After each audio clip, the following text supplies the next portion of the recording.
बिस्मिल्लाहिर्रहमानिर्रहीम।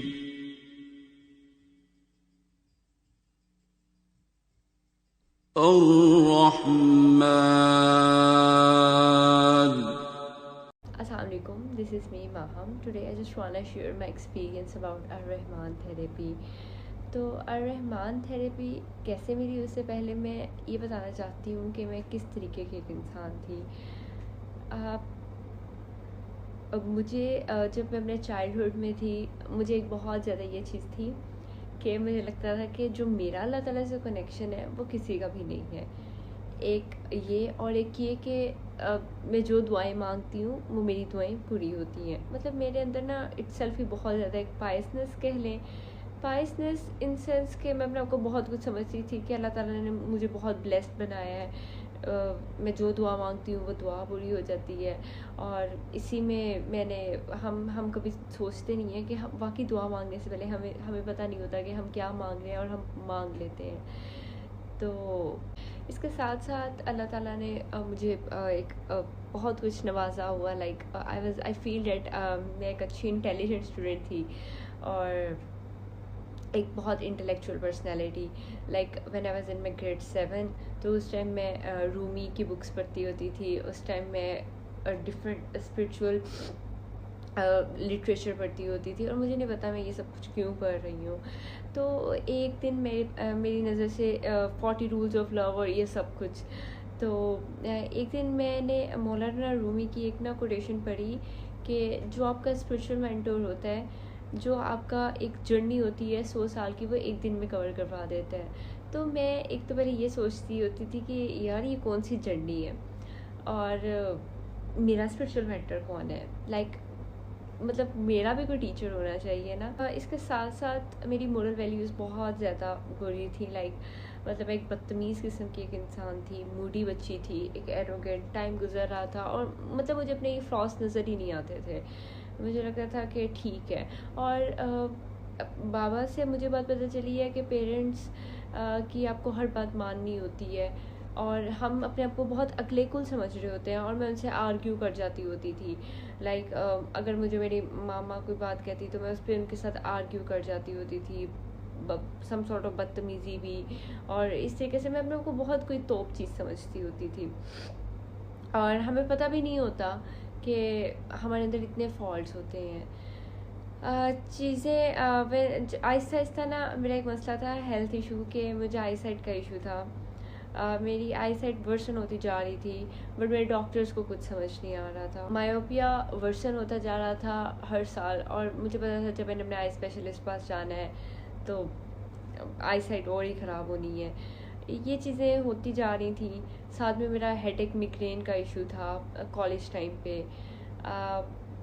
बट मैं मसमस हीलर्स को 2018 से जानती थी। यूट्यूब पे ही एक दिन मेरे सामने वीडियो आई थी तो मुझे बहुत अच्छे लगे बाबा, मुझे बहुत ही अच्छे लगे और मैं इनको ना फॉलो कर लेती होती थी। ऑन एंड ऑफ में इनकी वीडियोस देख लेती होती थी बट फॉलो करती थी नहीं करती थी, बट इनको सुनना मुझे अच्छा लगता था।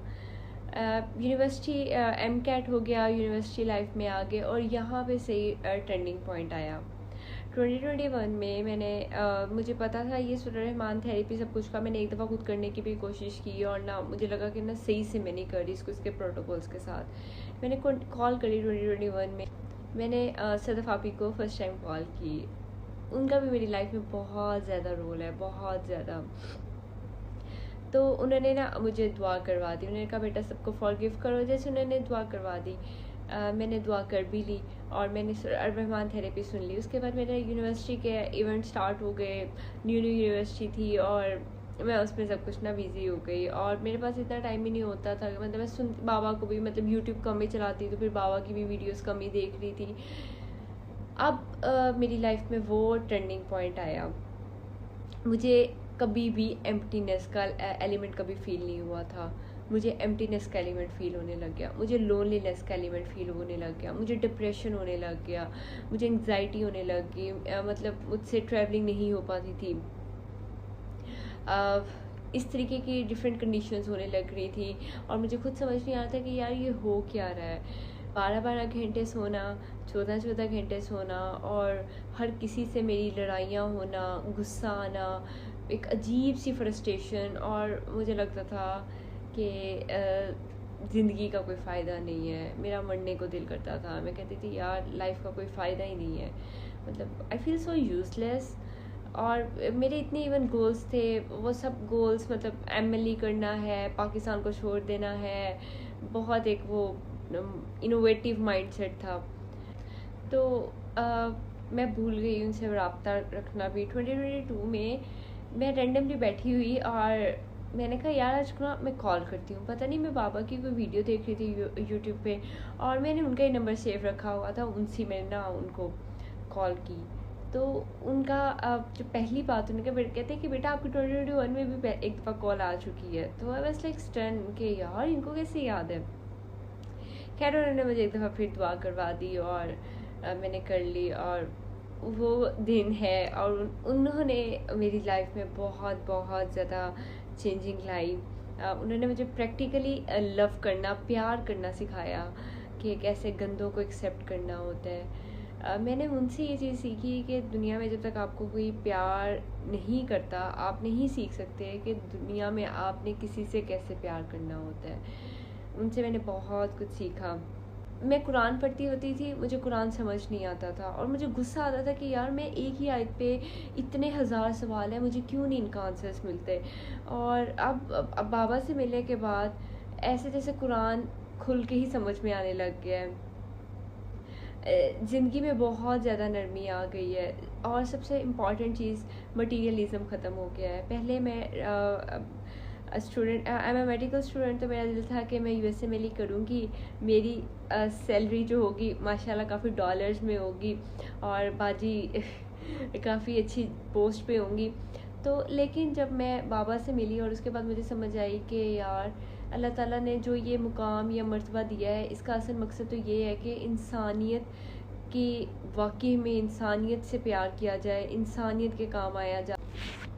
जो इंसान अपनी माँ धरती को एक्सेप्ट नहीं करता, जो इंसान बाहर दूसरों की ग़ुलामी करना पसंद करता है, तो उसके लिए कुछ भी नहीं है। हम डॉलर्स कमा लेंगे, हम पाउंड्स कमा लेंगे, बट इन दी एंड ये कुछ भी मैटर नहीं करता। जो मैटर करता है वो है आपके गुड डीड्स, कि आपने कितने लोगों के दिलों में मोहब्बत पैदा की, आपने कितने लोगों की हेल्प की आपने। और ये सब करना भी अल्लाह के लिए होता है। अल्लाह ताला का एक, मैं कहती हूँ कि ये करोड़ों लाखों शुक्र है कि अगर आपकी ज़िंदगी में कोई एक रहनुमा आ जाए। वाकई एक अगर आपका टीचर या मेंटोर नहीं होता तो फिर आप एक कटी हुई पतंग की तरह ही होते हो जिसकी कोई डेस्टिनेशन नहीं होती। सबसे बड़ी एडवाइस ही ये है कि प्यार करें, हर किसी से प्यार करें। इसलिए ना करें कि वो आपके साथ अच्छा करता है, बुरा करता है, बल्कि इसलिए करें कि अल्लाह भी तो हमसे इतना प्यार करता है। उसने तो हमारे 100,000 फ्लॉज पे भी वो हमें एक्सेप्ट कर रहा होता है, तो हमें भी उसकी मखलूक को एक्सेप्ट करना चाहिए।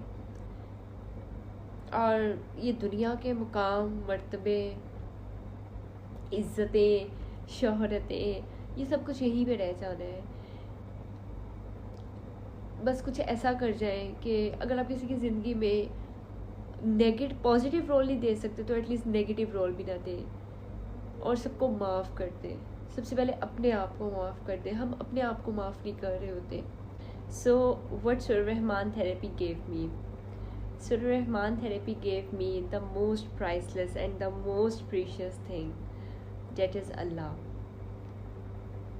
सुर रहमान थेरेपी ने मुझे करैक्टर डेवलपमेंट में बहुत हेल्प की। सुर रहमान थेरेपी से मुझे एक इंसान बनने का सलीका समझ आया। अल्लमल कुरआन